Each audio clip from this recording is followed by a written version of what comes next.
Saludos y bendiciones, buenas noches, gracias por la oportunidad que representa para nosotros el que usted nos dé la bienvenida semana tras semana, lunes a las 6 de la tarde. Mi nombre es el pastor José Pedraza y estoy súper contento de poder estar con ustedes una semana más. Esta es la tercera temporada de nuestro podcast, todavía secuestrando las facilidades del Seminario Teológico de Puerto Rico. Ahora nos encontramos en el Centro de Investigación y Estadística del Seminario y nosotros estamos súper contentos porque esta tercera temporada ha sido una de mucha edificación, de muchas conversaciones interesantes, conversaciones profundas y más que todo conversaciones contemplativas que nos dan espacio para que nosotros podamos desarrollar en el corazón nuestro, podamos desarrollar pasión por la Escritura.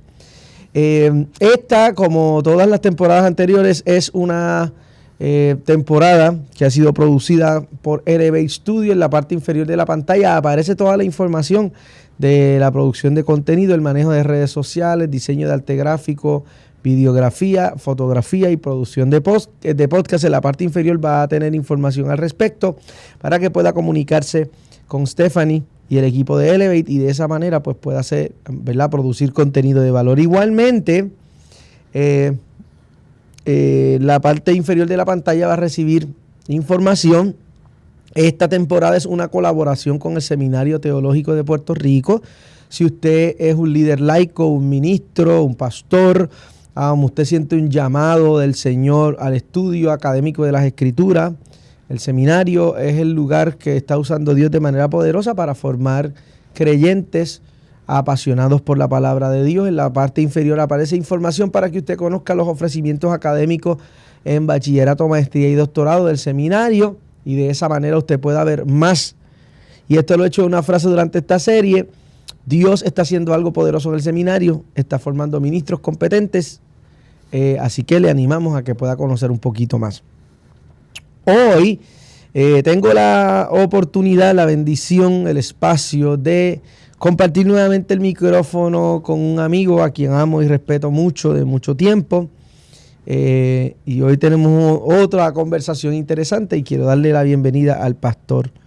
Él, como mejor se le conoce y como todo el mundo lo identifica, como me identifican a mí como Pedraza, Coto. Hola. Placer, brother. Bienvenido, siempre un gusto. Tengo que decirte que nuestro primer episodio fue bastante interesante. Recibí muchos mensajes ¿verdad?, sorprendidos de que estuviéramos sentados. La gente se disfrutó bastante la conversación y yo creo que fue de mucha edificación. Mucha gente me escribió, mucha gente me escribió para dejarme saber que habían visto, que dónde estabas dando clases, que dónde tú estás, que tú sabes, sí, porque la etapa ministerial y familiar pues es diferente ahora, claro. Sí. Pero gracias porque tuvimos una super conversación y sé que hoy no va a ser la excepción. Para los que no te conocen, me gustaría que hablaras un poquito acerca de ti y que te describas quién es Coto, cómo tú, si te miras de afuera, cuáles son esas cosas que te caracterizan como persona, porque me gusta que la gente identifique a los individuos más allá del rol. Claro. Mira, como te dije la otra vez, esencialmente tengo el privilegio y el placer de ser esposo de una gran mujer, Roseleni Díaz, papá de 2 chicas y un chico, y yo creo que ese es uno de las labores y de las bendiciones más grandes. Mis chicos son una bendición, el Señor me enseña de su amor y de su gracia constantemente con ellos, así que me disfruto el poder ser papá y el beneficio y el regalo tan grande que es eso. Soy pastor de Iglesia Comunión. Y nada, cuando yo me identifico, los que me conocen saben, como dije la otra vez, me gustan las cosas sencillas, me gusta ver la música clásica, leer, me gusta el deporte, me gusta el baloncesto. Yo creo que esas son las descripciones tal vez más básicas de mi papá, esposo, amante de la música clásica, me gustan los deportes y me disfruto este momento que Dios me regala de poder ser pastor y tener el privilegio de pastorear una congregación y de ayudar a creyentes a crecer en su fe y a caminar en el Evangelio. Tremendo. Hoy vamos a tener una conversación que no creo que es una conversación muy popular. Y creo que no es una conversación popular por causa del desconocimiento y de la falta de estructura litúrgica dentro de nuestra tradición pentecostal. Digo nuestra tradición pentecostal porque considero que Puerto Rico tiene un dominio, ¿verdad? Denominacional más en el pentecostalismo y el funcionamiento litúrgico de la iglesia pentecostal pues es muy diferente. Pero hoy vamos a hablar acerca de las ordenanzas. Y ese tema es interesante porque aunque no tenemos un conocimiento explícito de lo que es, lo hacemos sin saber. Y quiero que podamos comenzar hablando un poquito acerca de qué es eso, cómo se come eso de la ordenanza, a qué se refiere eso, y que de ahí comencemos a construir la dualidad de pensamiento, y ya dije dualidad, ¿sí? La dualidad de pensamiento con relación a este diálogo de las ordenanzas en la iglesia, etcétera, etcétera. Si tuviéramos que comenzar para ponerle un punto de partida, cuando hablamos acerca de las ordenanzas en la iglesia, ¿nos referimos a qué cosa en específico? Esencialmente nos estamos refiriendo a dos ritos o como mayoritariamente se conoce, dos ordenanzas que el Señor le da o le regala a su iglesia para que sea celebrada. En esencia nos estamos refiriendo al bautismo y a la Santa Cena, la comunión, etc. Así que principalmente, mirándolo así, son estos dos ritos cristianos, los únicos dos, que el Señor en su palabra le ordena a la iglesia que practiquen como parte de su culto y de su adoración. Así que, como bien comenzabas diciendo, está ligada a la liturgia porque esencialmente es parte del culto público de la iglesia. Tanto el bautismo como la Santa Cena. Y de nuevo, cuando miramos la Escritura, observamos en muchas instancias, hablaremos un poquito tal vez después de eso, en varias instancias, ese llamado a practicarlo, a hacerlo, como parte del servicio público de la iglesia. Pero definiéndolo de la manera más básica, en lo que nos vamos metiendo un poquito de lleno con el asunto, son esos dos ritos o rituales que el Señor le ordenó a su iglesia para que su iglesia los llevara a cabo como parte de su culto público de adoración a Él. Quiero tomar esa elocución para generar un paréntesis, porque utilizaste la palabra ritos o rituales. Y quiero hacer como que un side note, porque por alguna razón el discurso litúrgico de la iglesia se ha vuelto bien raro. Sí. Se ha vuelto raro porque he escuchado cosas como: yo no soy religioso, yo soy cristiano. Yo no tengo una religión, yo tengo una relación. Como este discurso nonsense, porque eso no tiene sentido, ¿verdad? Y eso lo estoy diciendo yo, José Pedraza, no lo está diciendo Coto, no lo está diciendo el seminario.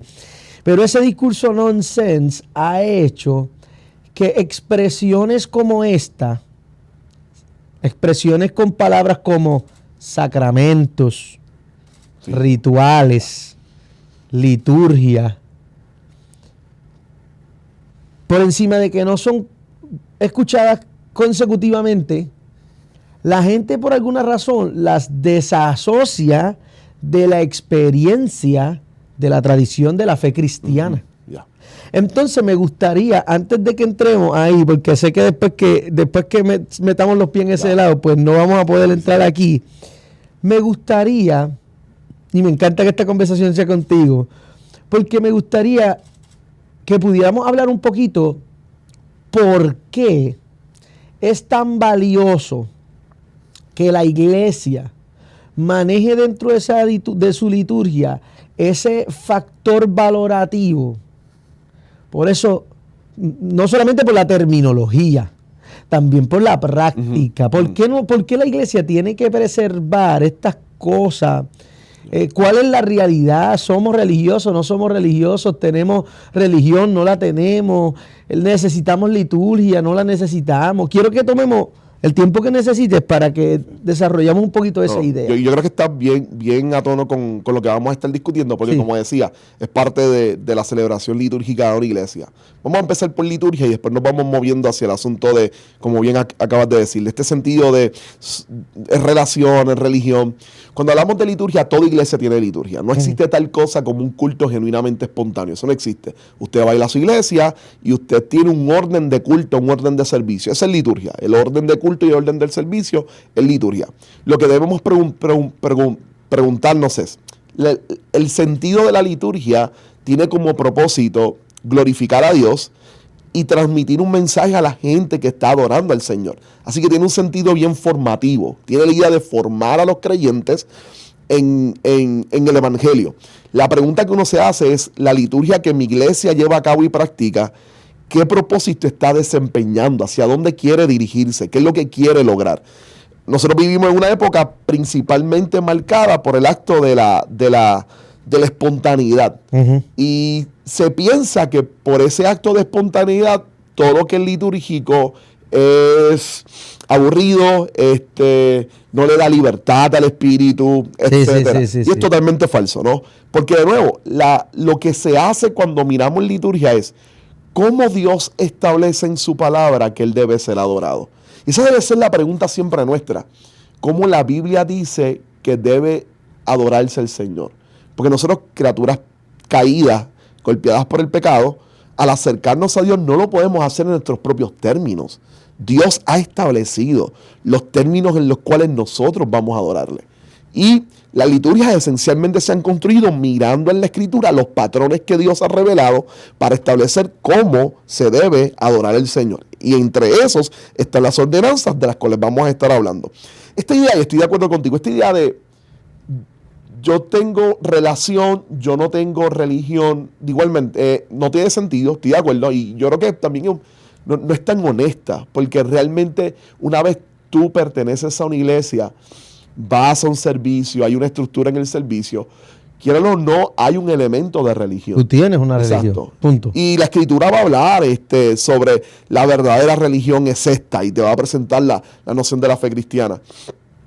Así que el hecho no es crear en nuestra sociedad postmoderna este sentido de criticar y de alejarse sobre todo lo que se vea como religión, sino el acto tal vez de la religiosidad, que es diferente. Sí, toda la religiosidad es depender en que mis acciones hacen que yo me gane a Dios. En ese sentido, el cristianismo, el evangelio, es totalmente lo contrario. Sí, estaríamos hablando entonces de legalismo. Exacto. Sí, que sí. Es más un problema terminológico, porque estamos quizás refiriéndonos a este legalismo Exacto. recalcitrante y no tanto a la religión, porque la religión Exacto. es otro signo. Exacto, es otro sentido y otra definición. Estoy de acuerdo. Así que, y tener cuidado, porque mucho de este elemento de relación sin religión, espiritualidad sin religión, no es esencialmente cristiano. Nunca en el cristianismo tú has visto, por lo menos en la historia del tiempo del cristianismo, no hay tal cosa como que el cristianismo proyecte esta idea de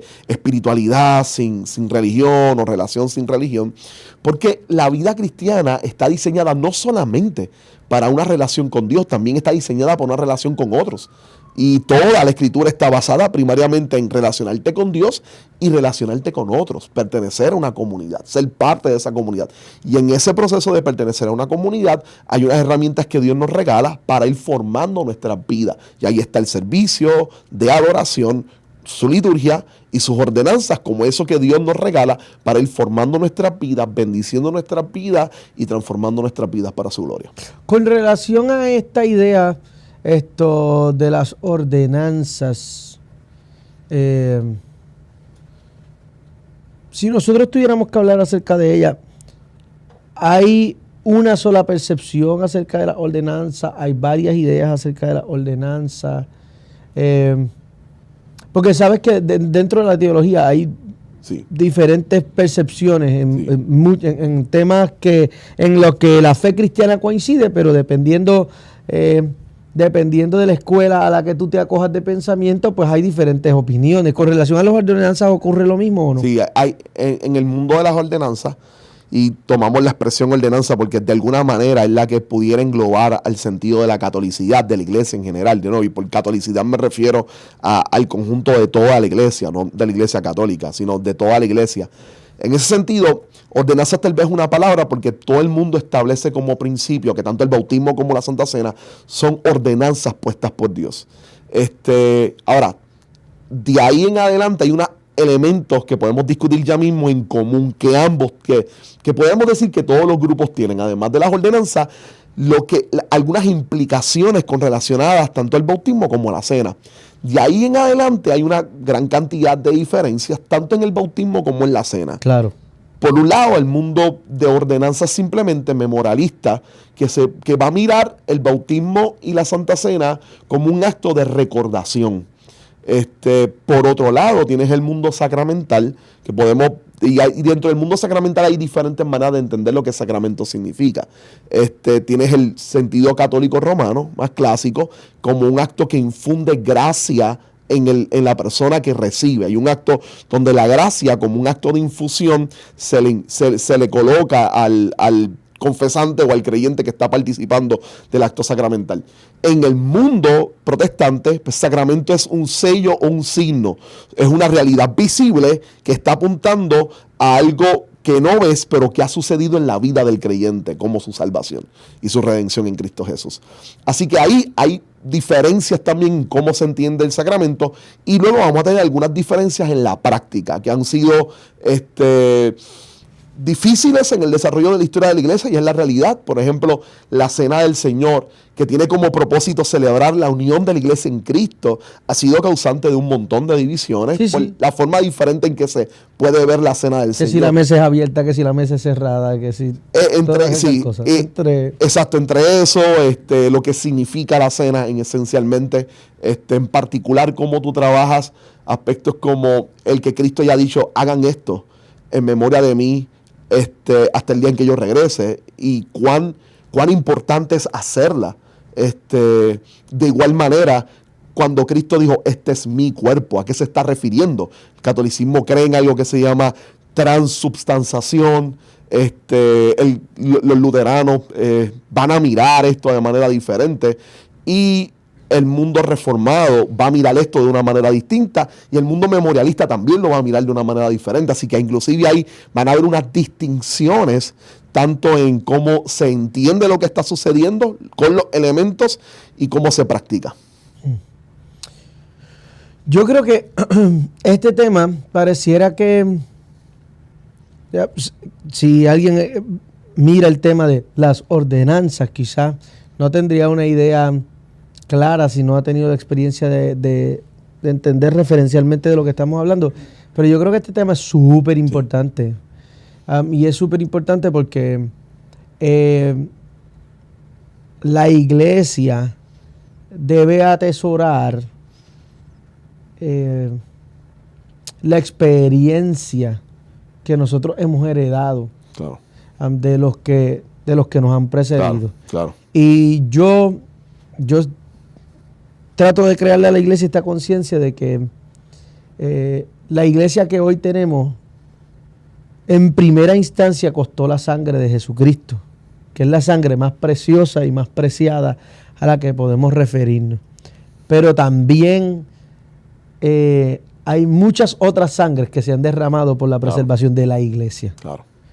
Y si nosotros buscamos desarrollar una centralidad en el Evangelio, definitivamente lo hacemos como, ¿verdad?, con una idea centralizada en la sangre de Jesús, pero entendiendo que hay muchos hombres y mujeres en la historia que murieron para heredarnos, para preservarnos esta iglesia y podérsela heredar a las próximas generaciones.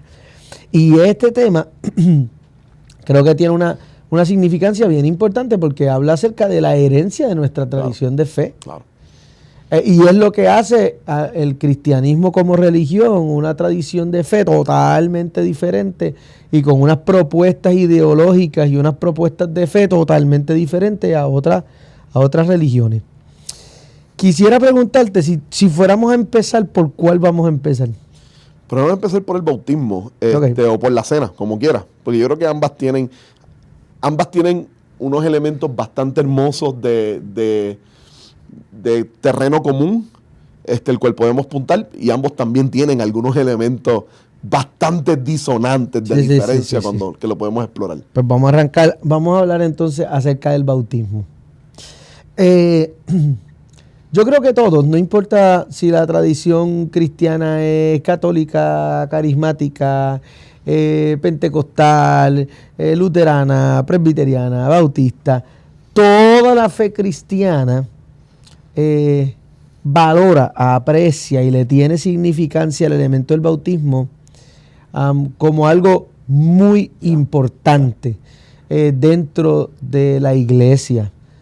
Importante por su simbología, importante por la implicación espiritual que la Biblia le añade a la experiencia del bautismo, y importante por el resultado, por la manera en la que la Biblia implica cómo este acto simboliza esto, y a partir de este acto ocurren cosas en la vida de las personas, ¿sí? Y sin ser súper místico al respecto, hay algo bello místico dentro de la experiencia del bautismo, según mi apreciación. Hay algo espiritual que está Claro, en esa idea. Sí. Así que, si vamos a hablar acerca del bautismo, yo creo que debemos definir qué es y qué significa y las implicaciones espirituales que tiene eso. Muy bien, ¿sí? muy bien.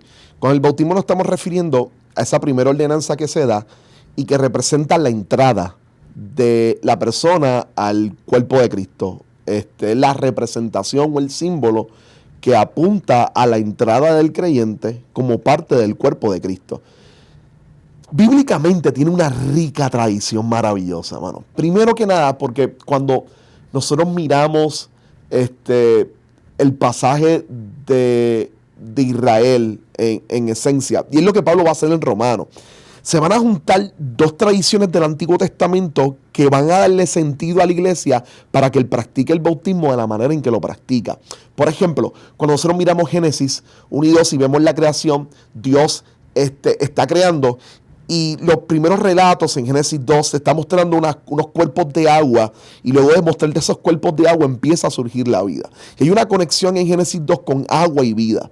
Nosotros lo vamos a ver eventualmente después, y en toda la tradición del Antiguo Testamento, esta conexión de agua y vida. Lo vamos a ver después, en particular donde estas tradiciones se juntan en la salida de Israel de Egipto en el Éxodo. Cuando Israel va a salir, Dios saca a Israel del Éxodo. Y cuando los está sacando del Éxodo, ellos se enfrentan literalmente a un cuerpo de agua. Israel todavía está libre, ha sido liberado por la mano poderosa de Dios, pero todavía no está totalmente libre porque Faraón viene con su ejército detrás de él. Y ahí en ese momento las aguas se abren e Israel pasa en seco hacia el otro lado. El pueblo de Israel, el pueblo de Egipto entra a perseguirlo. Las aguas se cierran de manera que el enemigo que lo esclavizaba queda sumergido en las aguas e Israel sale al otro lado en completa libertad. Ese acto de que ese Israel que ahora está al otro lado de las aguas mira hacia atrás y dice, ahora somos algo nuevo, somos una nación libre. Y ahora vamos a caminar hacia una identidad distinta y diferente. Y empieza toda su jornada hacia el desierto. Eso va a ser bien significativo en toda la tradición de Israel. Por ejemplo, cuando miramos el libro de Josué, Josué está junto con su pueblo, van a entrar a la tierra prometida y Dios lo detiene. Y le dice, no vas a entrar hasta que no circuncides a todos los hombres. Y él hace y celebra dos ordenanzas pedidas por Dios. Cuando vas a salir del Éxodo, cuando salen de Egipto, ellos celebran la Pascua y pasan por esta agua que se abre, este mar que se abre, y pasan en seco.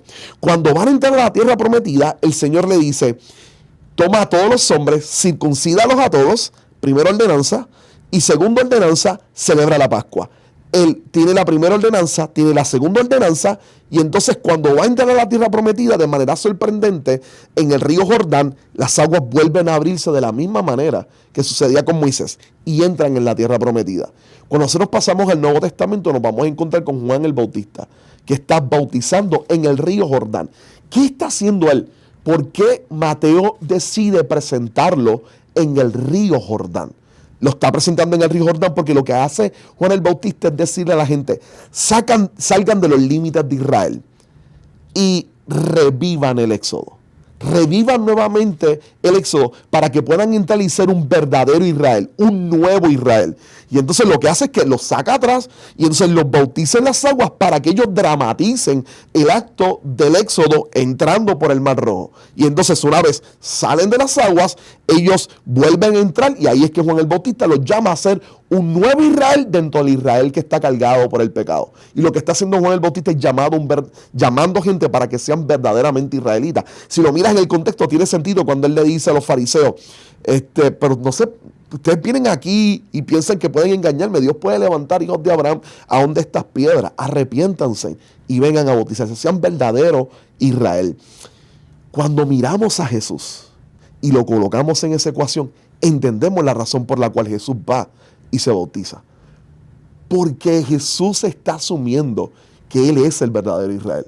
Y ahí comienza a dramatizar en Mateo toda la historia de Israel. Veámoslo rápidamente.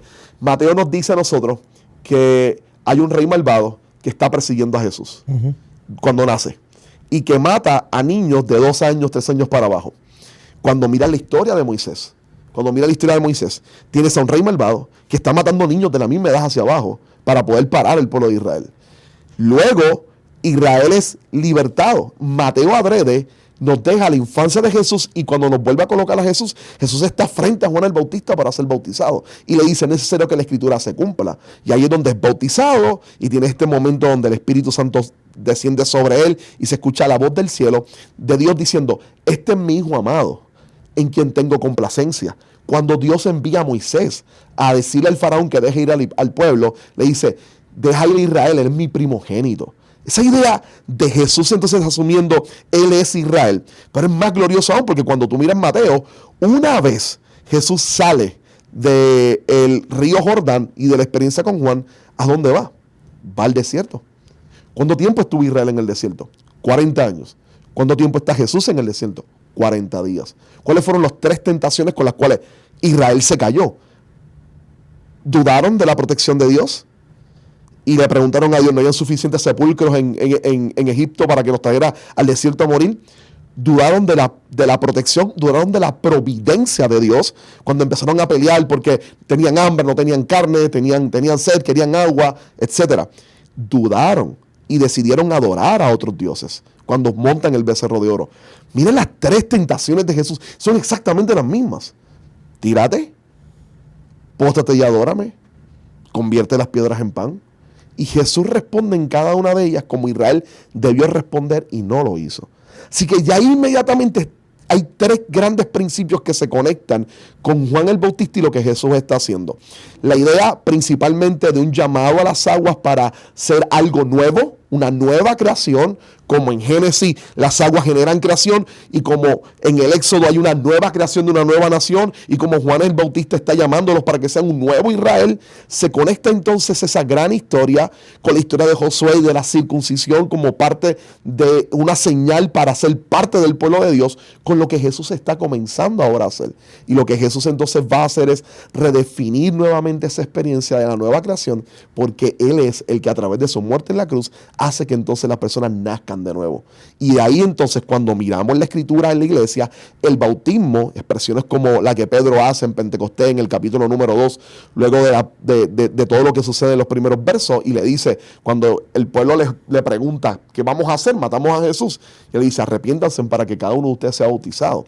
Y el bautismo entonces ahí cobra toda esa tradición completa y adquiere ese nuevo significado de ser el rito, la ordenanza o el sacramento que representa el nuevo nacimiento o la nueva creación en Cristo Jesús como parte del nuevo pueblo de Dios y de participar en el pueblo de Dios. Así que el bautismo por eso es ese rito importante que representa el que una persona ahora es parte del pueblo de Dios. Es una nueva criatura. ¿Qué clase de manera de explicar eso? Yo estoy seguro que lo que nos están viendo están asimilando, porque creo que el reduccionismo nos ha robado la belleza de eso, de entender algo tan importante como lo es el bautismo. Ahora, existe un dilema con relación al tema del bautismo. Sí. Un dilema bastante dramático, de hecho, porque dentro de la misma tradición de fe cristiana hay algunos que consideran que el bautismo debe ocurrir en un momento específico de la vida del ser humano, y hay otros que consideran que debe ocurrir en otro momento específico del ser humano. Yo me atrevo a decir que la mayoría de los que practicamos el bautismo lo hacemos porque sí, porque hay que hacerlo. Ajá. Y lo explicamos como Aprendimos. Nacer de nuevo. Ajá, exacto. Ya. Sí. O como hacer una declaración pública de mi fe. O sea, es la manera de entonces el creyente públicamente decir. Y tiene de eso, pero un poco más. Exacto.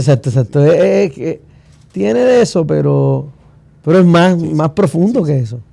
Ahora, no sé si te quieras meter ahí, pero no necesariamente tienes que compartirme tu opinión, sino la diversidad de opinión y la razones por las que ambas vertientes, exacto, tiene este debate acerca de... y quiero que hablemos del un solo bautismo. Muy bien. ¿Sí? Porque sé que hay hermanos de la tradición católica que una vez vienen y pasan por un proceso de conversión y son parte de nosotros, ¿verdad? Dentro de la tradición evangélica, no entienden que no deben bautizarse porque ya se bautizaron y no quieren invalidar. Quiero que hablemos un chin de eso, es un poquito controversial, claro, pero no sé si te sientes cómodo. Sí.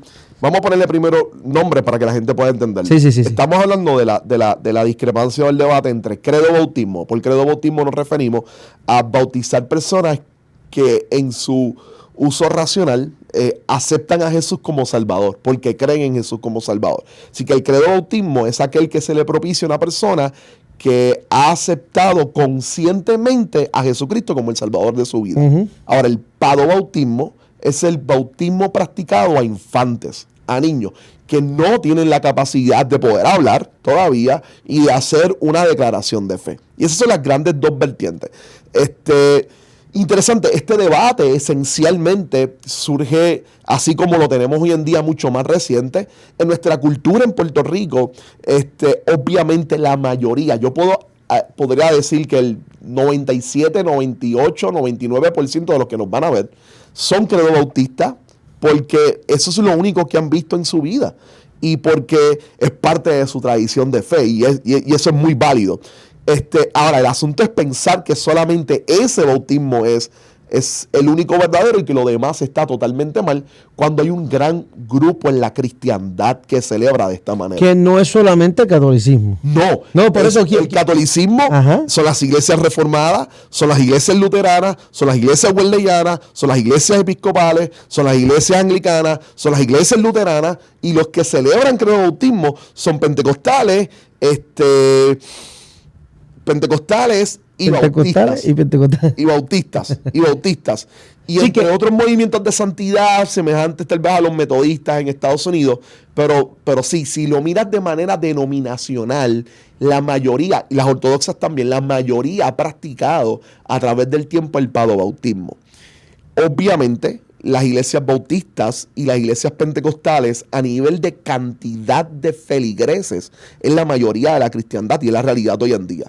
Así que, denominacionalmente, la mayoría de las denominaciones creen en el padobautismo. El credobautismo es el más popular porque la mayoría de los feligreses pertenecen a iglesias que esa es su práctica o tradición.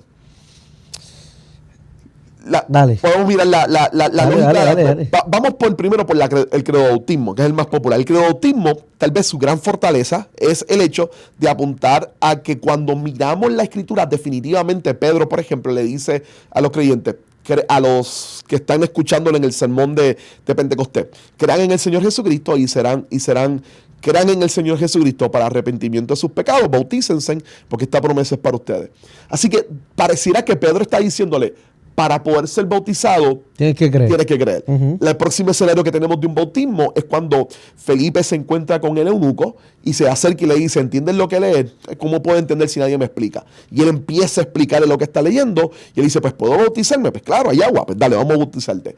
Así que lo que vamos entonces a pensar a ver en todo el Antiguo Testamento, en todo el Nuevo Testamento, va a ser bautismos, los que se van a presentar de forma gráfica, van a ser bautismos de adultos, Jesús, Juan el Bautista, etc. Así que van a ser bautismos de personas adultas.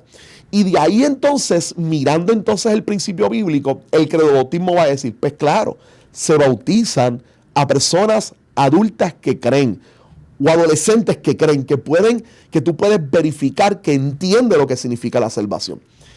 Así que esencialmente... Esa es la fortaleza del discurso. Es la fortaleza y que tiene textos bíblicos, yo creo que bastante claros en el Nuevo Testamento. Y hay que ser, y están ahí presentes. Yo creo que es una de las grandes fortalezas del credobautismo. Ahora, cuando tú pasas esencialmente al padobautismo, te das cuenta que mucho de esto tiene que ver con la decisión hermenéutica que tú llevas a cabo. ¿Cómo tú entiendes las Escrituras? Y eso es crucial. Y esto es una de las doctrinas que nosotros tal vez no entendemos bien, pero la práctica pastoral de hacerlo está influenciada por muchas decisiones teológicas que ya hemos tomado con relación al texto bíblico sin darnos cuenta. Por ejemplo, una de ellas, el padobautismo no va a asumir solamente los textos del Nuevo Testamento, porque va a decir, cuando yo tomo la Escritura, yo estoy mirando una gran historia. Y esa gran historia tiene un elemento de continuidad. Y sí, en esa continuidad hay espacios de discontinuidad que están marcados en el Nuevo Testamento y que Jesús lo está haciendo. Por ejemplo, nosotros, aunque lo vamos a trabajar ahorita, todo el mundo reconoce que la Santa Cena no es una invención de Jesús o de la iglesia primitiva. La Santa Cena es el producto, no quiero decir evolutivo, pero es la consecuencia donde Jesús entonces toma una práctica previa, que es la Pascua, la cena de la Pascua, y le da un nuevo significado. Nosotros vamos a darnos cuenta que hay continuidad, incluso en los elementos. Hay pan y hay vino, que eran dos de los elementos cruciales dentro de la celebración de la Pascua. Ahora, Jesús va a reinterpretar esa cena para darle un nuevo significado. ¿Ese significado está desconectado del significado antiguo? No, porque esencialmente lo que se estaba haciendo en la celebración de la Pascua era el recordatorio de la liberación de Egipto. Ahora, el nuevo Moisés que trae el nuevo éxodo de Jesús, y él está entonces tomando esa cena, apuntando a su nuevo éxodo, a esa liberación, a hacerle el cordero pascual que toma nuestro lugar en la cruz y muere por nuestros pecados. Así que Jesús redefine eso. Y en esencia, pues, todo el mundo estaría de acuerdo. Ahora, lo que dice el padobautismo es, de la misma manera que hay continuidad con esa ordenanza que es la Pascua, debe haber continuidad con la ordenanza de no solo de la Pascua, sino de la circuncisión. Y entonces, ¿dónde está la ordenanza de la circuncisión? En el Nuevo Testamento. Pablo en Romanos va a hacer la noción sobre la circuncisión y va a moverla en los términos del bautismo. Y está apuntando de alguna manera, van a decir los bautistas, está apuntando al momento donde el profeta dice, cuando venga el momento de la gracia del evangelio, cuando venga el momento del evangelio y del Mesías, Ezequiel, Jeremías, lo que van a llamar nuevo pacto, Dios va a circuncidar nuestros corazones. Así que ellos se dan cuenta de que hay un elemento de continuidad. Ahora, ¿dónde está esa segunda ordenanza? Y te preguntas, esa segunda ordenanza tenía que ver con pertenecer a Israel. Y había lo que pudiéramos denominar brevemente circuncisión. Vamos, tú tenías a los temerosos de Dios o a las personas que en el Nuevo Testamento se presentan como prosélitos, por ejemplo. Y los prosélitos, ¿qué eran? Eran gentiles que se circuncidaban para pertenecer al pueblo de Israel, como la marca de pertenecer al pueblo de Israel. Entonces, pero no solamente tú circuncidabas a los adultos porque creían, al adulto porque creía y se unía al pueblo de Israel, pero también lo hacías con los niños porque eran parte del pueblo de Dios. Y lo que va a hacer el Papa Bautista es que te va a decirte, mira, tú tienes esta experiencia, esta ordenanza, ¿dónde está en el Nuevo Testamento? El bautismo, entonces, es esa ordenanza practicada de una manera diferente por todas las tradiciones que te mostré ahorita que se estaban juntando. Así que hay una continuidad, sigue siendo lo mismo. En la entrada al pueblo del Señor hay una discontinuidad, hay una manera distinta de practicarlo, pero sigue representando lo mismo. Las objeciones obvias van a ser, pero es que ellos no creen. La respuesta va a ser, nosotros vivimos en un mundo bien individualista, donde pensamos que el individuo en su declaración de fe es esencialmente el vehículo primario para salvarse o para tener fe. Y sí, pero al mismo tiempo nosotros vemos en la Escritura que hay toda una cultura de un elemento comunal. El mundo antiguo es comunitario, no individualista como el nuestro. Así que la fe de los padres era transmitida a los hijos. Por ejemplo, cuando nosotros vemos, ellos llevaban a sus hijos a circuncidarse porque ellos son israelitas. Y entonces, si no circuncidan al niño, el niño, hijo de los israelitas, es considerado pagano. Así que ellos quieren que se circuncide. ¿Significa eso que él va a ser un buen israelita? No, pero significa que él pertenece a una casa, a una familia, donde esa es la fe. Y ellos les van a transmitir la fe a él. Y eventualmente él en su desarrollo te seguirá si va a servir al mismo Dios de sus padres. Así que en el Nuevo Testamento nosotros deberíamos pensar, lo que va a decir el Pablo Bautista, deberíamos reconocer que es el mismo pensamiento. No podríamos achacarle a ellos una discontinuidad tan radical de manera que de la noche a la mañana ellos van a decir, pues mira, no, depende solamente del que es adulto y cree, olvídate de los niños. Eso no va a estar en ellos. Y en particular, la crítica más fuerte de los credos bautistas a los padobautistas es que van a decir, sí, pero yo no veo ningún bautismo de niño en el Nuevo Testamento. Y sí, los bautismos más significativos son adultos, ya lo hemos hablado. Pero cuando volvemos a examinar el texto de Pedro, Pedro dice, cuando ellos le preguntan, ¿qué haremos? Después de Pedro decirle que ellos mataron al Mesías, ¿qué haremos? Y dice, arrepiéntanse y crean en Jesús, arrepiéntanse y bautícese en cada uno de ustedes para perdón de pecados. La próxima frase de Pedro es genial, y recibirán el Espíritu Santo, porque esta promesa es para ustedes y para sus hijos. Entonces, es imposible que ellos escucharan eso tal vez y entonces dijeran, ok, pues solamente los adultos nos vamos a bautizar. Sí, lo disociaran. Los niños échalos para el lado. Ajá. Ellos no pueden entrar. Cuando Pedro le está diciendo, bautícense en ustedes porque esta bendición es para ustedes y para sus hijos. Así que obviamente irían ellos en masa a hacerlo. Así que en ese sentido, lo que nosotros entonces tenemos es toda una tradición. Y es interesante porque no, cuando tú miras y vas a iglesias antiguas, te vas a dar cuenta que habían bautisterios pequeñitos, grandes y pequeños. Porque la mayoría de la cristiandad siguió bautizando infantes. No hay declaraciones porque todo el libro de Hechos se trata de cómo el evangelio está penetrando en nuevas fronteras y en personas adultas. Pero una vez miras la historia de la iglesia, vas a encontrarte desde Agustín, desde muchos de los padres de la iglesia, la práctica esencial del bautismo de infantes, parte de la tradición. Nosotros podemos estar toda la tarde hablando de la inmersión, de la aspersión. Claro. O sea, podemos estar aquí. Sí, que ese es el otro elemento de distinción, que es el uso. Uh-huh. Porque un buen pentecostal o bautista, y es parte de su tradición, va a decir, no, pues, tiene que haber un elemento de inmersión. Por un elemento de inmersión. Uh-huh. Y el argumento va a ser tomando la palabra bautizar y decir, pues, baptizo significa sumergir. La respuesta del Papa Bautista o de los grupos que entienden, y no, porque hay credos bautistas que ya comprenden esto también. La realidad, hermano, es que la palabra bautizo, por ejemplo, primaria, pero no únicamente significa sumergir. Por ejemplo, hay una frase en la Ilíada, creo que es, donde hay uno de los grandes personajes de la Ilíada que está peleando, se llama Agamenón, y está peleando, y el texto literalmente dice que esa mañana él bautizó de sangre todo el terreno, con la sangre de sus enemigos. Y difícilmente el texto está diciendo que él sumergió todo el terreno bajo sangre. No, él salpicó el terreno completo con la sangre de sus enemigos. Bautizo también puede implicar salpicar o aspersión, que es el término que se usa. O por ejemplo, pues la gente va a decir, no, no está así, porque cuando Juan, la imagen que tenemos de Juan es que Juan está sumergiendo a la gente en el agua. Sí, pero no era la única manera. Por ejemplo, cuando tú miras el Evangelio de Juan, en el capítulo número 13, los versos 22, dice, después de esto vino Jesús con sus discípulos a la tierra de Judea y estuvo allí con ellos y bautizaba. Juan bautizaba también. Jesús está bautizando.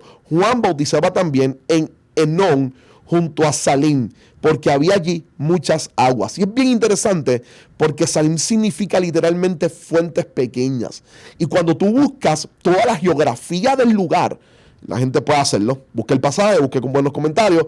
Cuando busques la geografía del lugar, no hay ríos. No hay ríos. No hay ningún cuerpo de agua donde tú puedas sumergir a alguien. Son pequeñas fuentes de riachuelos que están comenzando, que la única manera de coger esa agua es con las manos. Así que si Juan está bautizando ahí, lo más probable lo que está haciendo es tomando el agua y echándosela a la persona encima. Yo creo que sea de nuevo, y no está mal practicarlo en sumersión. No es que una esté bien y la otra mal. Todas las confesiones apuntan a que después que se haga con agua, cómo se hace no determina la eficacia de la ejecución del sacramento y lo que significa. No lo determina. Así que es simplemente para que entendamos y podamos apreciar las prácticas de otros hermanos en la cristiandad, no horrorizarnos, sino apreciarlas y entonces determinar, valorar mi tradición si me voy a anclar ahí, pero valorarla no porque me lo han dicho, sino porque yo he dedicado tiempo para mirar en la Escritura y estoy convencido que esto es verdad, pero con un corazón sensible a también valorar la manera en cómo otros lo hacen. Te voy a meter en un lío antes de cambiar el tema. Digamos que yo soy un creyente, un cristiano de tradición católica. Ya tú sabes por dónde te voy a meter en una calle sin salida. Digamos que yo soy un cristiano de tradición católica o de tradición luterana.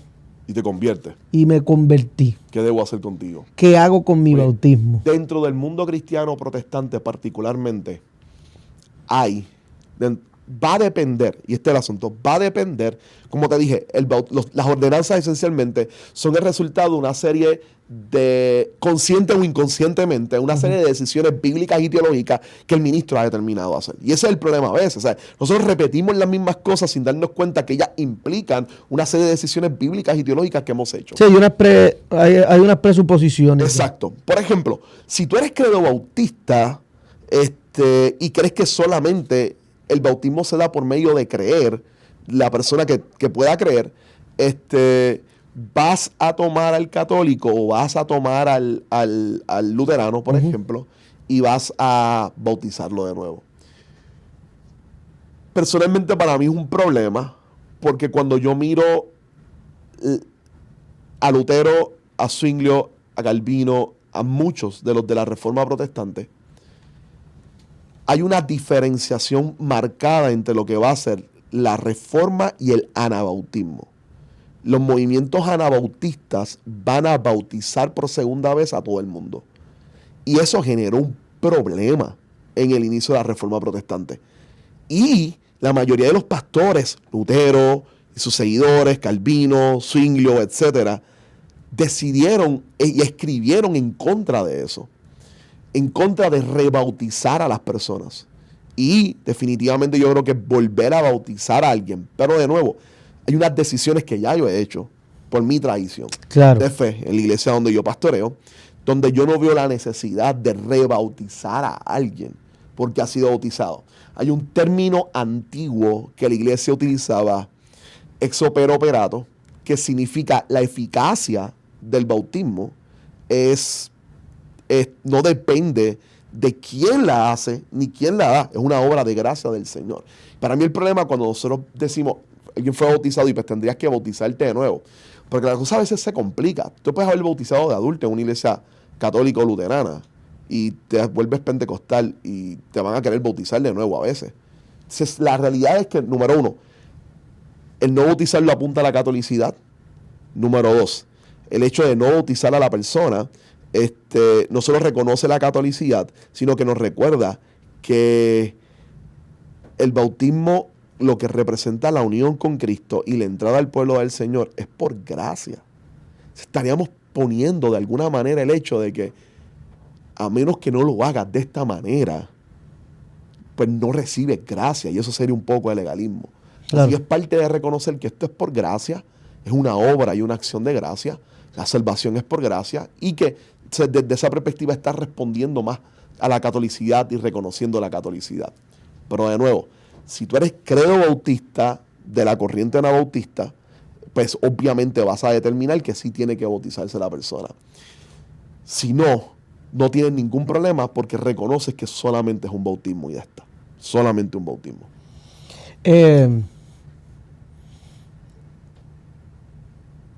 Podemos estar con este tema nada más, tenemos material aquí.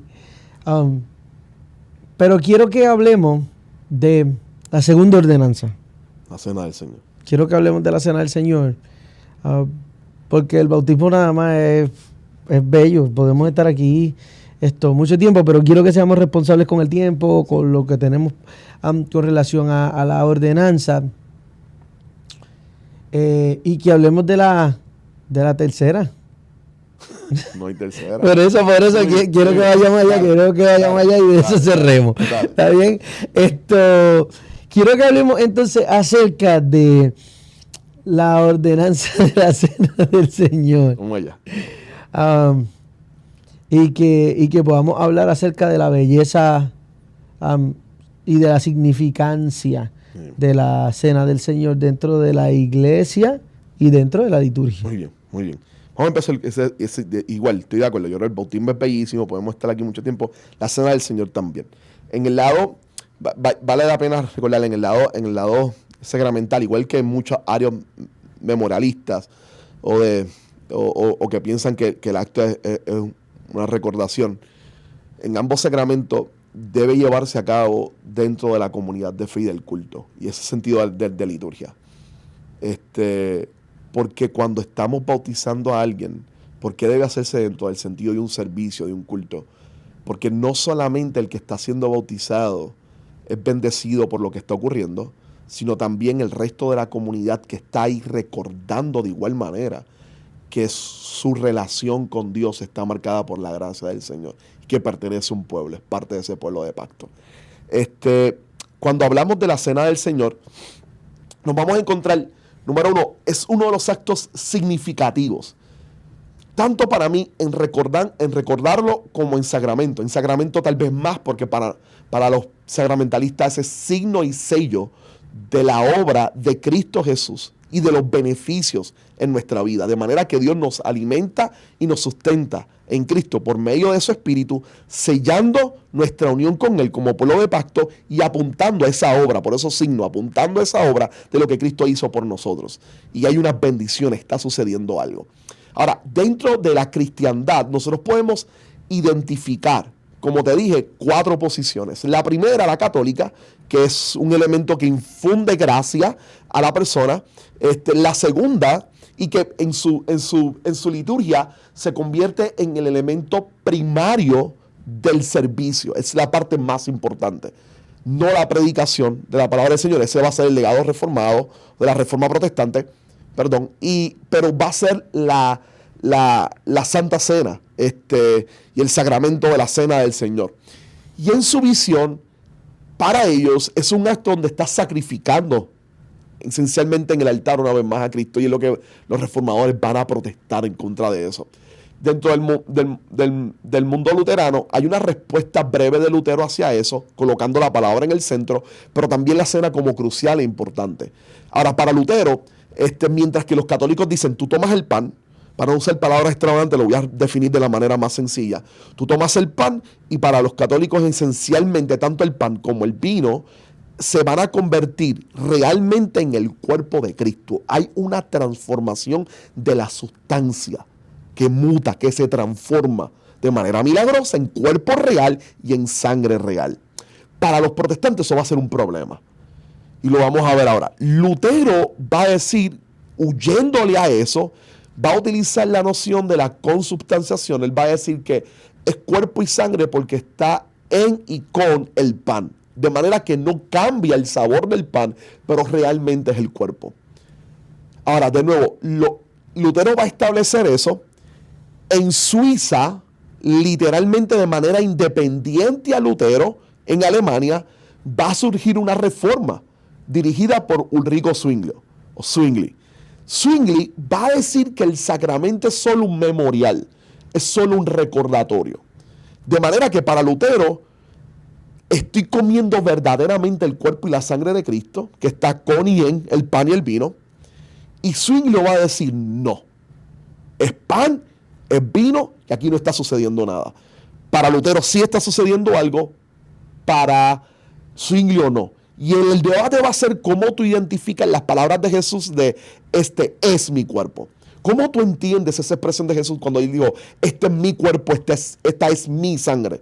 Y pues Lutero le va a decirle, Jesús no está diciendo, esto representa mi cuerpo o esto representa mi sangre. Zwingli va a decir, no, pero las expresiones son simbólicas y se está refiriendo a que el pan y el vino va a representar el cuerpo y la sangre de Cristo. Así que es una remembranza de lo que Dios hizo, lo que Cristo hizo por nosotros en la cruz, pero no está sucediendo realmente algo. Esto va a ser un momento bien triste dentro del mundo de la Reforma Protestante. 1526 o 27 es el año del discurso y el debate en Marburgo, o la expresión de Lutero en Marburgo, donde literalmente va a condenar prácticamente a Zwingli, y es una de las divisiones iniciales más tristes de la Reforma Protestante. Calvino va a surgir después. Él es lo que se llama segunda generación de reformadores. Calvino, que es mucho más joven que los dos, cuando va a asumir ya el rol en Ginebra, prácticamente ya Zwingli está muriendo, Lutero es bastante adulto ya, va a mirar el debate y va a estar en desacuerdo con Zwingli y con Lutero. Y él va a tomar lo que algunos apuntan a un camino medio. Lo va a hacer gracias a una de las doctrinas que más Calvino desarrolla, que es la pneumatología, o es la doctrina del Espíritu Santo. Calvino va a ser reconocido como el teólogo del Espíritu en la Reforma Protestante. Él constantemente en su libro, en Institución de la Religión Cristiana, está pensando en el Espíritu Santo todo el tiempo, en la manera, es bien trinitario, pero sobre todo cómo el Espíritu Santo está operando en todo el plan de salvación. Tanto así que él va a decir, mira, no es la capacidad del predicador o su capacidad de oratoria lo que va a traer convicción y transformación en la gente, es la obra interna del Espíritu Santo que hace real la palabra en el corazón de las personas. Dato importante para los predicadores. No somos nosotros, es el Espíritu Santo de Dios. Y él va a utilizar al Espíritu Santo para entonces decir, lo que está sucediendo en la cena es que estamos siendo alimentados realmente por el cuerpo de Cristo y por la sangre de Cristo, pero no es que los elementos cambian de manera mágica, sino que el Espíritu Santo hace elevar al creyente para su unión con Cristo y disfrutar de los beneficios de Cristo. Es a través del Espíritu Santo que somos alimentados y sustentados en nuestra fe en Cristo Jesús por medio del Espíritu Santo. Así que su doctrina trinitaria va a estar involucrada en la manera en cómo él ve la mesa, diciendo, pues realmente Jesús está diciendo, este es mi cuerpo, esta es mi sangre, pero es el Espíritu Santo quien nos alimenta con esa realidad. A esto se le llama el agregado calvinísticus, se le decía en latín. ¿Cuál es lo que Calvino estaba viendo con relación a esto? Calvino lo que estaba viendo es que todavía en Lutero y tal vez todavía en la Iglesia Católica había un problema cristológico severo. Si en la misa el pan se está convirtiendo en el cuerpo real y en la sangre real de Cristo, ¿cómo es que Cristo está contenido físicamente en una misa en Marburgo, en una misa en Suiza, en una misa en Estados Unidos, en una misa en Puerto Rico, al mismo tiempo? Pues es un problema porque la confesión cristiana sobre Jesucristo establece que aún en la resurrección Él es 100% hombre y 100% Dios, que las dos naturalezas no se confunden. Por lo tanto, Él no puede estar en todos los lugares a la vez, porque es 100% hombre. Así que no puede estar en todos los lugares a la vez. Por lo tanto, él veía es un problema cristológico severo que resuelve por vía del Espíritu Santo, porque él reconoce que una vez Cristo dice, este es mi cuerpo, es su cuerpo, y sí está sucediendo algo en ese momento. Y quien está llevando a cabo esa realidad es la obra del Espíritu Santo. Así que ahí esencialmente vamos a ver las cuatro maneras de poder entender la cena, popularmente dentro del mundo protestante, la mayoría de los que nos van a escuchar, la mayoría de para ellos es swingliana, es un memorial. tristemente, para Zwinglio era un memorial, pero consciente de su importancia. Cuando nosotros miramos en la Escritura, pareciera ser que la iglesia primitiva celebraba esto constantemente. En Hechos 4, nosotros vamos a ver que pareciera que todos los días le están celebrando. Cuando miramos Corintios, 1 Corintios, parece que por lo menos todos los domingos la iglesia lo está celebrando. Para mí es insólito y desconcertante que hayan iglesias que o no lo celebran una vez al año, cuando esto debería ser una experiencia continua o por lo menos común dentro de la iglesia. Claro. Porque es una de las ordenanzas donde Jesús dice, hagan esto en memoria de mí, háganlo. Y ese hacerlo debería implicar el involucrarnos constantemente y abrirle el espacio para la importancia de lo que esto significa. Aún en el mundo memorial, claro, en el mundo sacramentalista, al adquirir una importancia mayor, porque al verlo como un signo y un sello de la obra del Señor, estamos siendo alimentados, sostenidos en nuestra fe por medio del Espíritu Santo. Hay un deseo pastoral de que entonces esa obra del Espíritu, el creyente, nuestros feligreses la vivan todo momento. Así que hay un elemento de mayor continuidad de darlo, ya sea semanal o bisemanal, a los creyentes, la cena del Señor. Cuando hablamos entonces de la cena del Señor, también, ya esto es la experiencia dentro de la liturgia, pero hay diferencia de opinión acerca de el servir la mesa. Y hay una diferencia de opinión de cómo se llega a la mesa. Y quiero que desarrollemos un poquito una conversación acerca de esta idea. Cuando digo el servir la mesa, estoy hablando de ese acto, de ese rito de invitar a los creyentes a recibir. Si es abierta, cerrada o exclusiva. Sí. Son los tres elementos. Sí, me gustaría que pudiera explicarlo, puntualizarlo. Claro, muy bien, vamos allá. Principalmente yo pensaría que la mayoría de la cristiandad practica mesa cerrada, aunque hay que definir lo que significa cerrada, y lo que significa mesa abierta, y lo que significa mesa exclusiva. Vamos por los dos extremos y después terminamos en el medio. Por mesa exclusiva es cuando la mesa simplemente se le propicia o se le da a los miembros de la iglesia local. Así que tienes que haber sido bautizado, estar en la lista de miembros de la iglesia local, y solamente a los miembros de la iglesia local entonces se le da la mesa. Por esa exclusividad, exclusiva solamente para los miembros de la iglesia local. Solo para los miembros en plena comunión o en good standing o en buen estado de su iglesia. Así que se le da solamente a ese sector. Esa es la mesa exclusiva. Esa es la mesa exclusiva. Uno de los grandes problemas para mí con la mesa exclusiva es que la mesa del Señor no es de una iglesia. No le pertenece a una iglesia, a una localidad o una iglesia local. Es la mesa del Señor y es del Señor. Y Él está dando, y el pastor realmente simplemente es un representante, pero la mesa es del Señor y Él es el que está invitando a participar de la mesa. Tenemos mesa abierta. La definición de mesa abierta literalmente es cuando la invitación se le hace a todo el mundo, sin importar quién sea. Todo el mundo puede venir a la mesa y disfrutar entonces de la mesa del Señor. Hay pocas iglesias que yo conozca, tal vez discípulos de Cristo en algunos sectores o algunas iglesias que practican ese tipo de mesa abierta completa, PCUSA, y tal vez ese tipo de mesa abierta completa donde todo el mundo, sin discriminación, es invitado a participar de la mesa. Ahora, tenemos el medio, que yo creo que es la mayoría de la cristiandad, tanto en memorial como en sacramentalismo, que tiene lo que es mesa cerrada, y ahí hay que explicar lo que es mesa cerrada. Cuando se habla de mesa cerrada es la invitación de la mesa es para todo el que sea creyente, sea o no sea de mi congregación. Hay tres requisitos para pasar, por lo menos en el mundo sacramentalista, hay tres requisitos para participar de la mesa. El primero es tener fe en Jesucristo. ¿Por qué? ¿Por qué esto es importante? Porque va a depender cuán serio tomemos la escritura en un pasaje bíblico como el de 1 Corintios. Cuando Pablo dice que hay personas literalmente enfermas o muertas por tomarla de forma indigna, cuando uno de los requisitos es discernir correctamente el cuerpo de Cristo. Discernir correctamente el cuerpo de Cristo. Ahorita, cuando hablábamos del bautismo, mucha gente dice, ¿cómo tú sabes que alguien es acepta al Señor Jesucristo? ¿Cuál es el rito entonces o la ordenanza que representa en el mundo parabautista cuando tú aceptas al Señor? La cena. ¿Por qué no se le da la cena a los niños? ¿Por qué no se le da a los niños? No se le da a los niños porque es la única ordenanza que tiene como requisito discernir el cuerpo de Cristo. Hay una invitación consciente de saber qué es lo que yo estoy haciendo.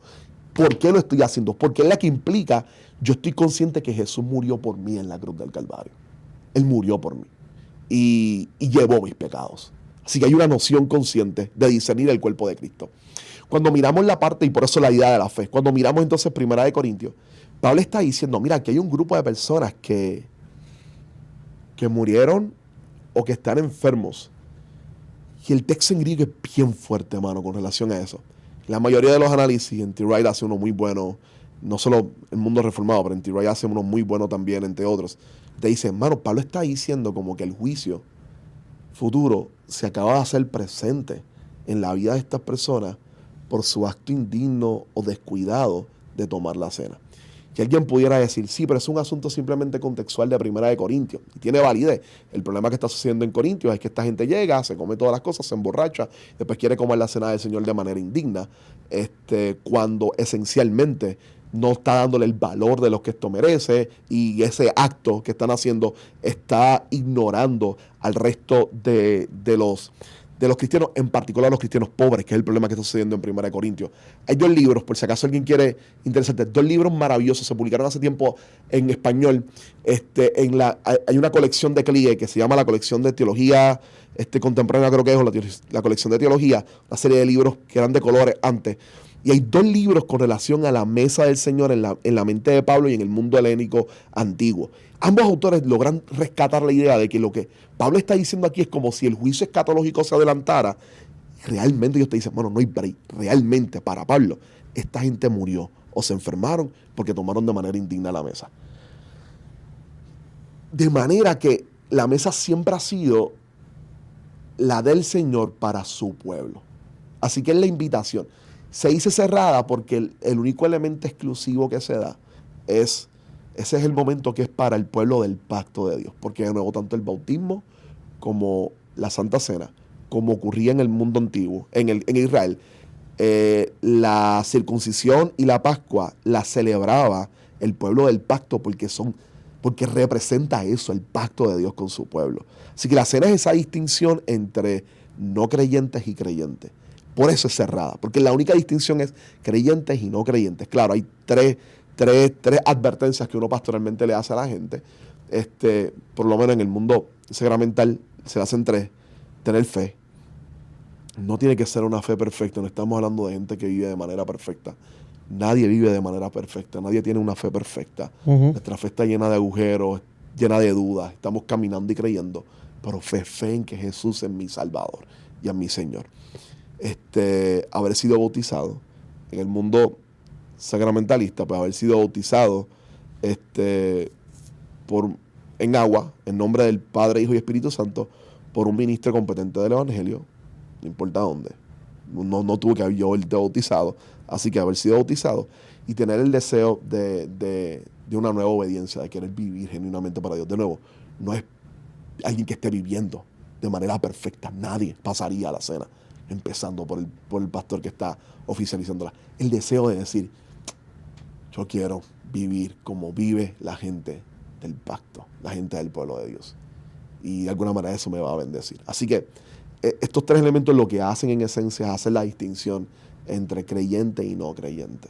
Y desde mi perspectiva, yo creo que es una buena invitación a hacer esa distinción. De nuevo, cuando el pastor hace la advertencia, porque tú no le vas a negar la cena. Tú simplemente estás diciendo, si tú tienes fe, si has sido bautizado, y si tú quieres vivir de acuerdo a la voluntad de Dios, esta mesa es para ti. Mi experiencia pastoral, vienen personas a la iglesia, yo no sé quiénes son, en una visita que viene por primera vez. Y el evangelio ha sido predicado. Mi invitación es a que puede pasar todo aquel que tiene fe, ha sido bautizado y que quiere vivir conforme a la voluntad del Señor. Esa persona puede ser que lleve algún tiempo que no va a la iglesia, puede ser una persona que fue católica en un momento y ha venido entonces a la iglesia por primera vez y el evangelio la ha movido a entender lo que esto significa. Puede ser una persona luterana igual, que lleva tal vez un tiempo sin venir a la iglesia y ha venido, pero tiene fe en Jesús como su Salvador, ha sido bautizada en las aguas y quiere vivir en obediencia para el Señor, es invitada a disfrutar de la mesa con nosotros. Así que es cerrada por eso, no exclusiva para gente de mi iglesia nada más, porque yo no soy el Señor de la mesa, soy solamente un representante. El Señor de la mesa es Jesucristo, y le llama a todos sus discípulos, vengan a mí y beban. La distinción es para la persona que no es creyente, y es un acto, no es un acto de arrogancia y de deseo exclusivista, es un acto de amor. Porque si realmente yo creo que está sucediendo algo en la cena, si yo creo que está sucediendo algo, es para la gente que es creyente y que está confesando que Jesús es su Salvador. El inconverso para Pablo pudiera generar en juicio para ellos. Si soy memorialista o en recordatorio, el acto principal es recordar y celebrar la muerte del Señor Jesucristo. Una persona no cristiana no celebra, porque todavía tal vez no ha comprendido plenamente lo que significa ser parte del pueblo del Señor. Y de nuevo, es una comida pactual, por lo tanto es una comida para el pueblo del Señor. Y aquí está la conexión de ambas. La ordenanza de entrada al pueblo del Señor es el bautismo. La ordenanza de pertenencia y celebración como parte del pueblo del pacto es la cena del Señor. Maravilloso. Existe algunas personas que consideran que hay una tercera ordenanza. Y que nosotros debemos celebrar un tercer rito como parte de una ordenanza. Yo sé cuál es tu opinión. Yo te compartí un poquito de la mía. No tuvimos una conversación demasiado extensa con relación a eso. Pero me gustaría que hagamos el mismo ejercicio con el lavatorio de pies. Vamos allá. Antes del lavatorio, algo que yo creo que es súper crucial, hermano. Yo recuerdo una de mis grandes sorpresas con terror, te lo digo, con terror.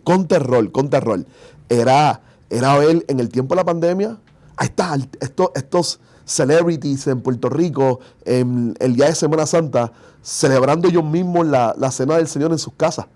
Y algunos celebrándola en Estados Unidos se dio, y en Puerto Rico creo que también con servicios de jóvenes, y era refresco y pizza,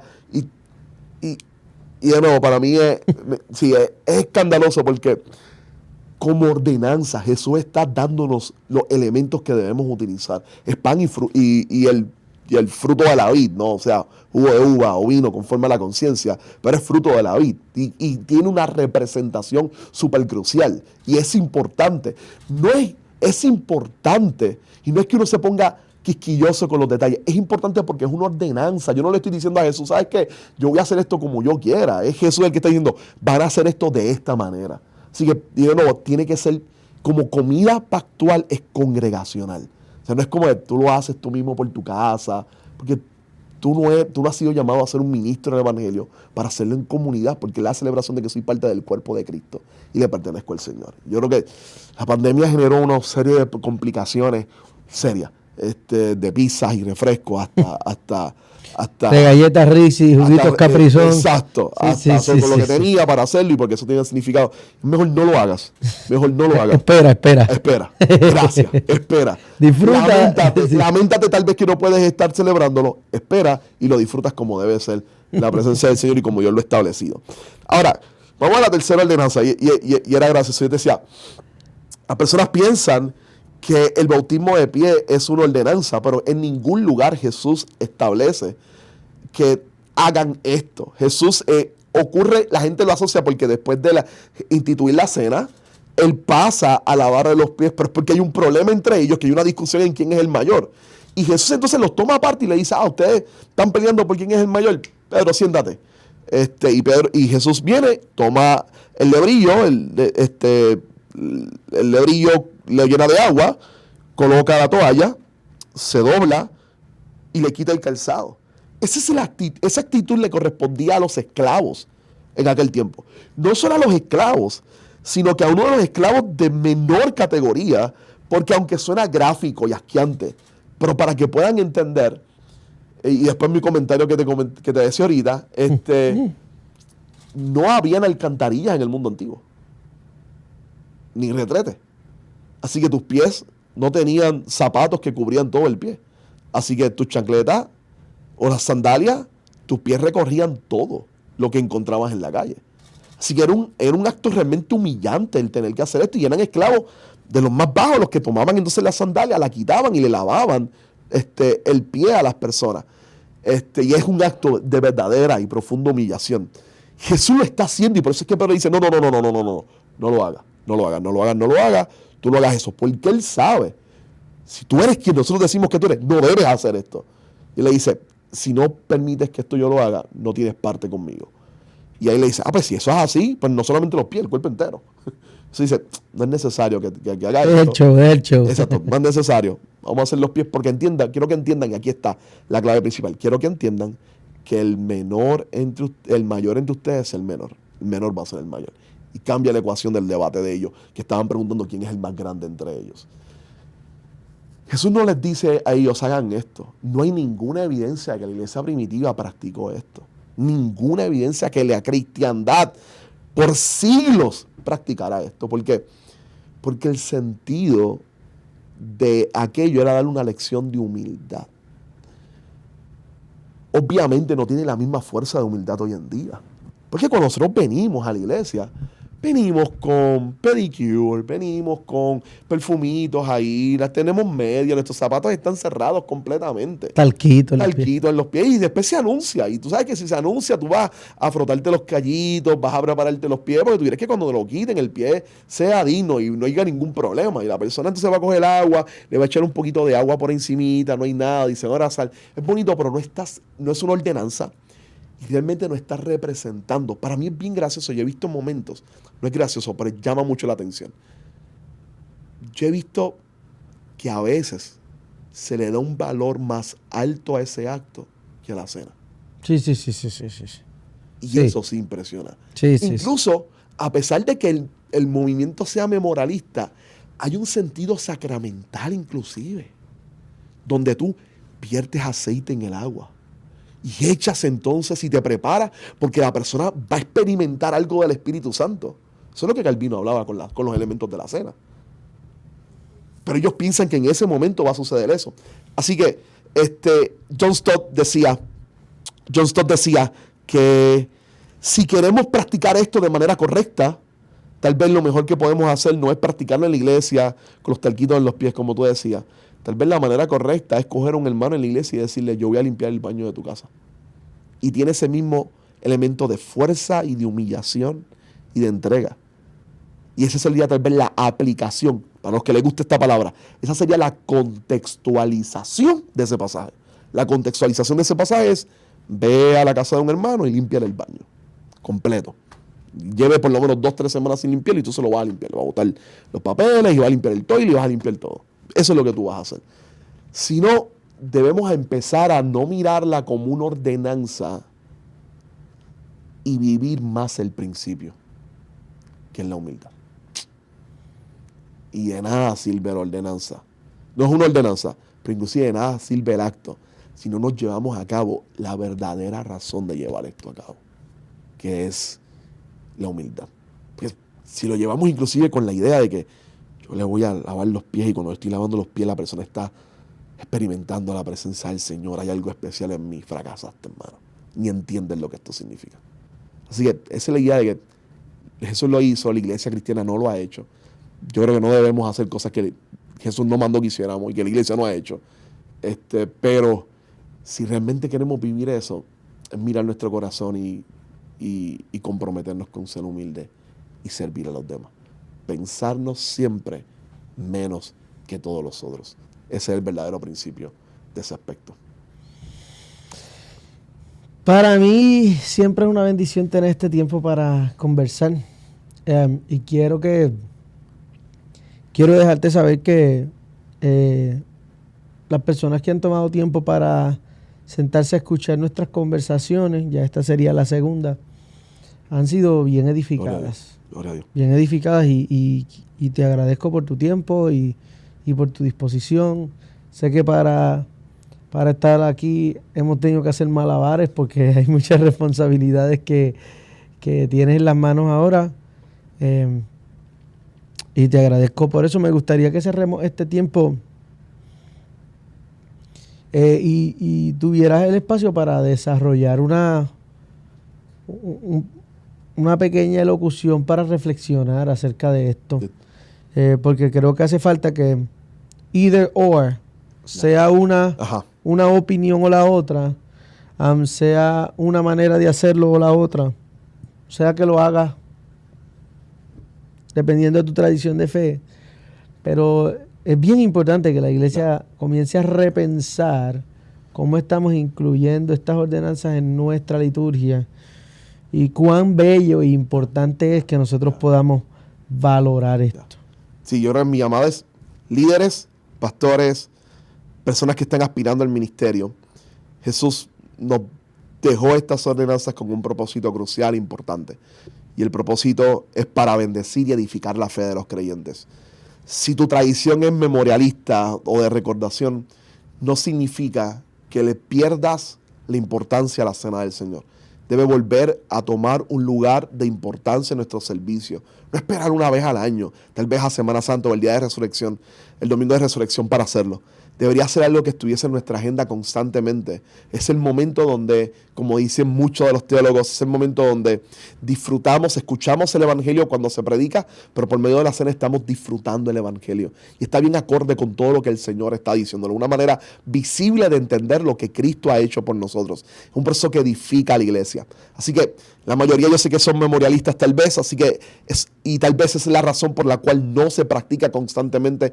Quiero invitarte a que veas la belleza de esto, veas el significado de esto, que de igual manera te des tiempo para explorar y para estudiar de manera más profunda y consistente el significado de la cena del Señor y del bautismo y la importancia de practicarlo de manera continua para la edificación de los santos, de aquellos que son parte del pueblo del Señor.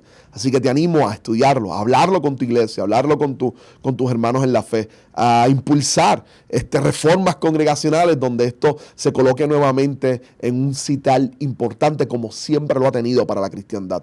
Y que por medio de esto tu vida y la vida de los tuyos sea bendecida. Yo creo que el Espíritu Santo obra a través de esos elementos ordinarios. El Espíritu Santo obra para edificar a los creyentes. Si yo soy pastor, ministro de una iglesia y quiero que mi congregación sea edificada y bendecida por el Espíritu Santo, debería tener un compromiso serio con la cena del Señor, con la Santa Cena, de brindarla, darla de la manera correcta para que mi pueblo, a través de la obra del Espíritu Santo, pueda ser bendecido y sustentado y edificado para la gloria del Señor. Así que los animo a que la practiquen, a que vean el valor y la importancia, no solamente como ritos viejos, sino que vean la eficacia y la necesidad de practicarlos constantemente y de ser edificados en aquellos que, como tú has mencionado varias veces, nos han delegado y entregado en ese depósito de la fe, como Pablo le dice a Timoteo, los creyentes y los santos de otra era.